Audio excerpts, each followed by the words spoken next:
So we have another question, a lot of questions actually.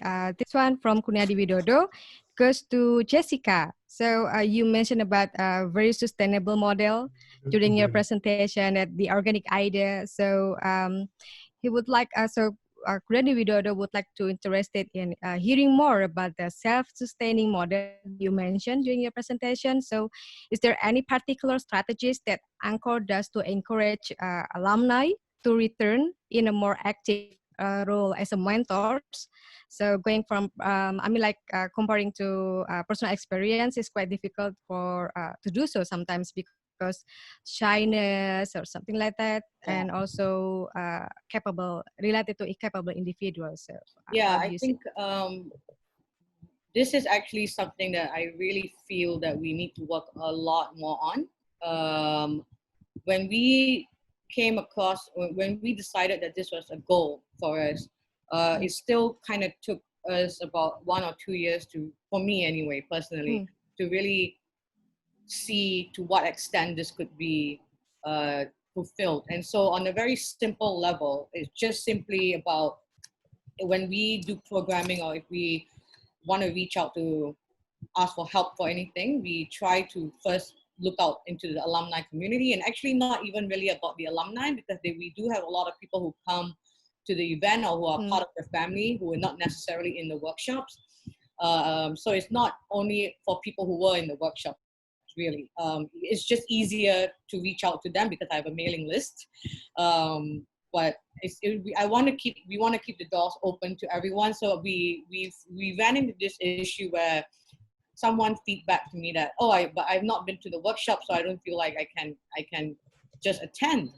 And that is not something that I was quite shocked to hear that. And so it just made me think that we really had to work harder. But in terms of self-sustainable, I think one of the first things that we did was for the workshop tutors, we started to look within the community for people who might be a suitable mentor or tutor to come back. And the idea is that hopefully, in 5 years, I'm replaced by someone who used to be in the workshop or someone who's from the community. And tutors as well, if we imagine 10 years down, like a whole new set of tutors, and all of them who initially started out as a young photographer, and then who are able to return in a different capacity.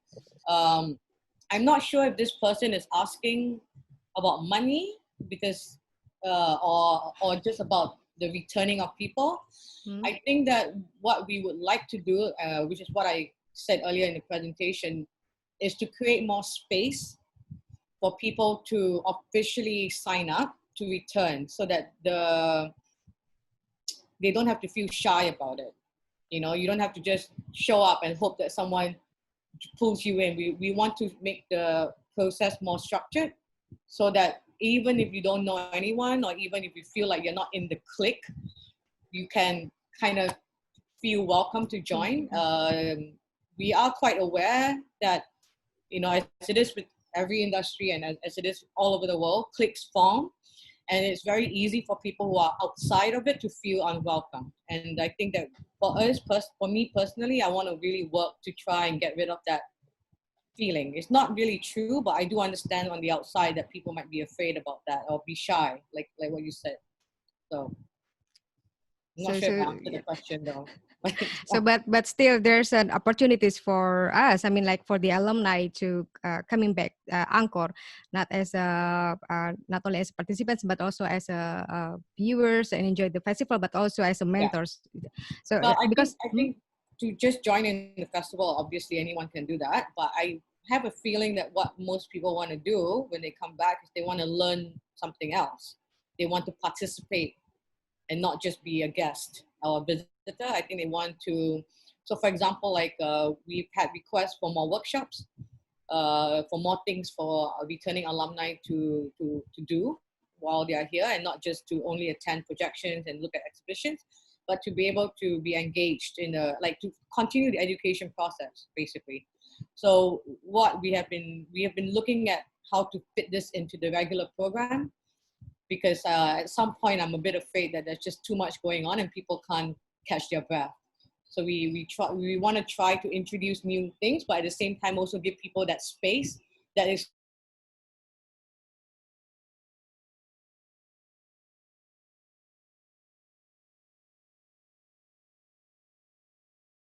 so essential at festivals for people to just be with each other. Sometimes it's a little bit, but yeah. So we moving forward, this is one of the priorities that we have. Just how are we going to create more space for people to come back, not only alumni, but actually we want it to be more open to anyone else. You know, not only the alumni. As you know, I mean, like here in Indonesia, we have a lot of alumni from Angkor, right? So, I mean, like consider like every year, like we only have 6 mentors, like Antoine and then Sohrab, and then Iron there, but still there's a possibility. Let's say Arca to be part of the Angkor for the festival, not only enjoy the festival, but still possible. Like, hey Jessica, I want to propose this idea. Probably I want to make like a workshop for children, and also specific issue. I think it is very relevant with the Angkor, so it's still possible, right? Just yes, I think it is possible. I think one of the things I've learned is that even though I tell people that you can always email me, sometimes we need to be the one to reach out, you know, and maybe I should be doing more of that.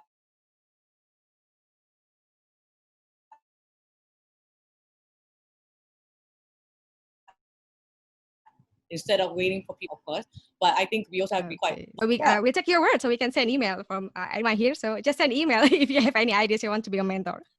So another question. Sure, yeah. Sure. Thank you. Yeah. Thank you so much. So, and also another question from you, Jessica. This comes from Loni. She's a photographer from Kupang, East Nusa Tenggara.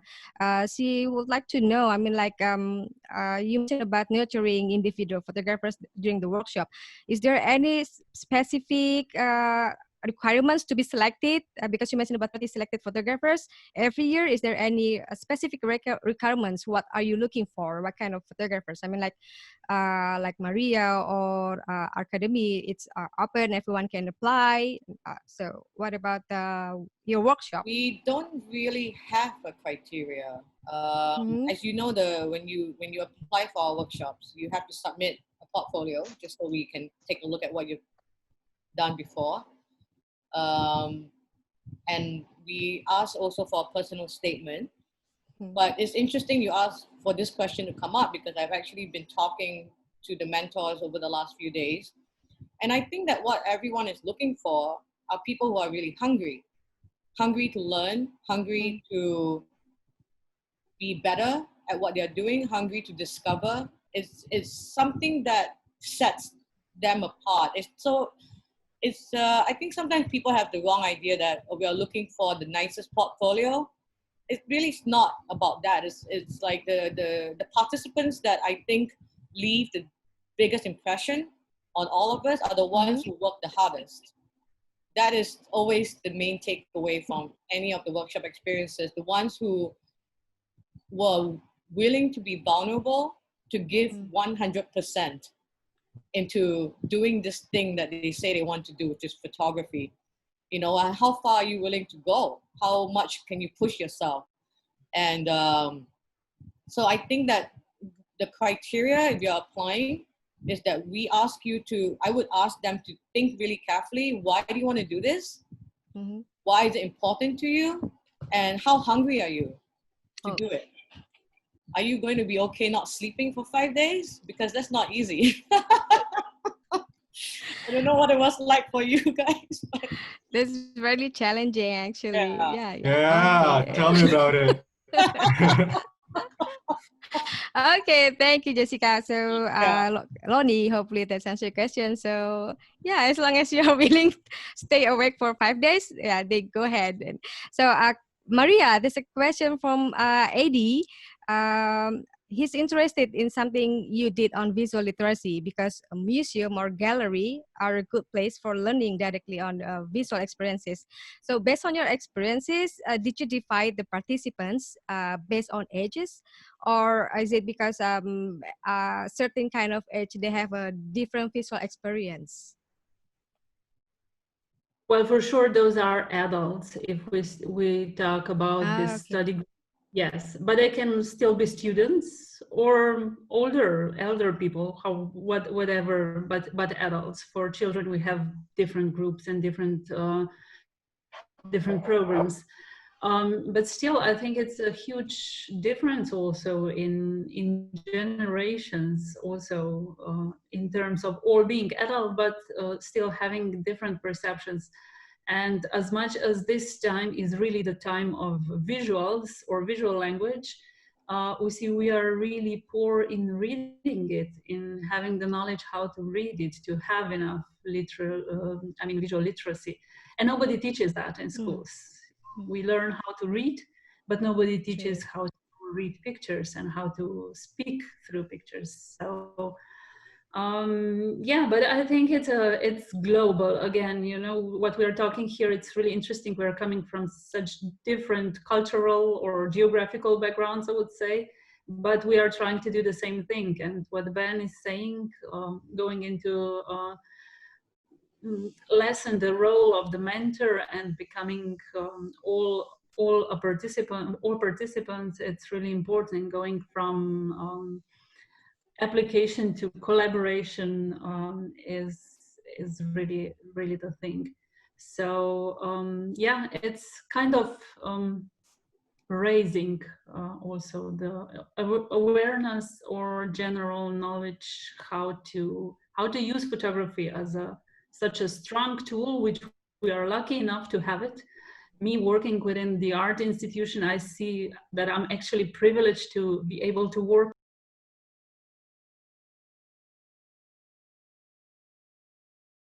Okay, I think, thank you, Marija. I think you summed it up nicely for us. Any remarks from Ben? Jessica, you want to add something?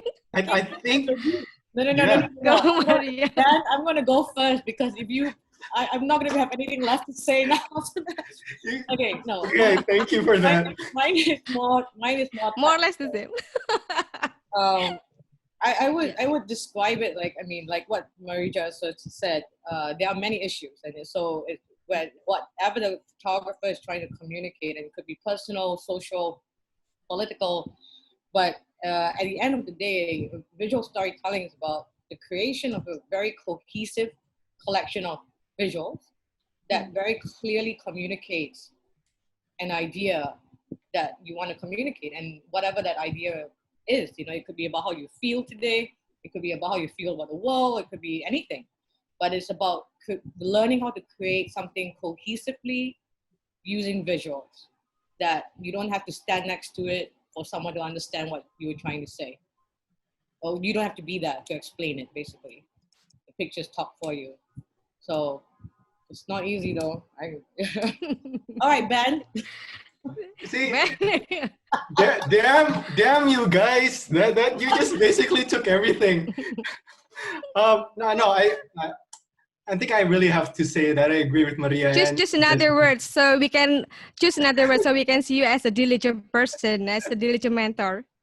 But no, I really agree what you just explained, and it's hard for me to disagree with that. And I just want to add about the reflexive aspect and the vulnerability aspect as well from the photographer. And I consider visual storytellers as people who are vulnerable and also quite reflexive of their social surroundings, and not just society itself, but also themselves as well. And they're able to, elaborate that using visual means, which in this case is photography. But I think I really don't have anything else to say, because I basically agree with everyone else. And well, thank you for that, basically. So I guess that's for me. Thank you, guys. That's a nice words for closing the closure statement, and also to answer Dennis' question.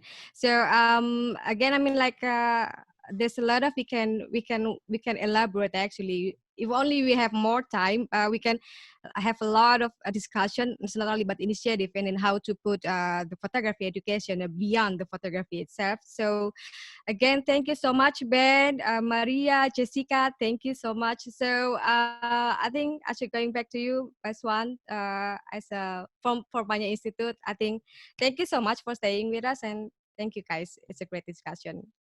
Thank you, Baswanti? Okky. Thank you so much, Okky. Also, Ben, Jessica, and Maria for your time and fruitful discussion. I hope everyone get inspired by this discussion, not only the participant from the panelists, but also among the panelists themselves. So you guys, Jessica, Ben, and Maria have provided the contact. So if you want to discuss more, if you want to participate in the program, please don't be shy to contact them directly.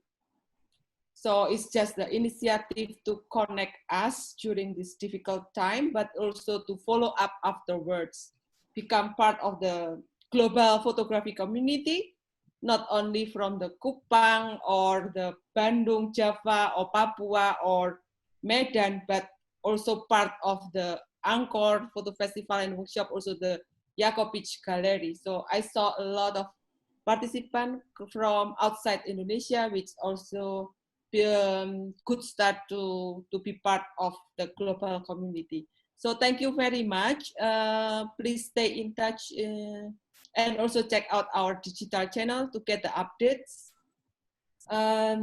Also the digital channel like Academy website, Angkor, and also the Jakobich to get the latest update from all of us. Thank you so much. Selamat berbuka puasa. Terima kasih. Do we take photo together?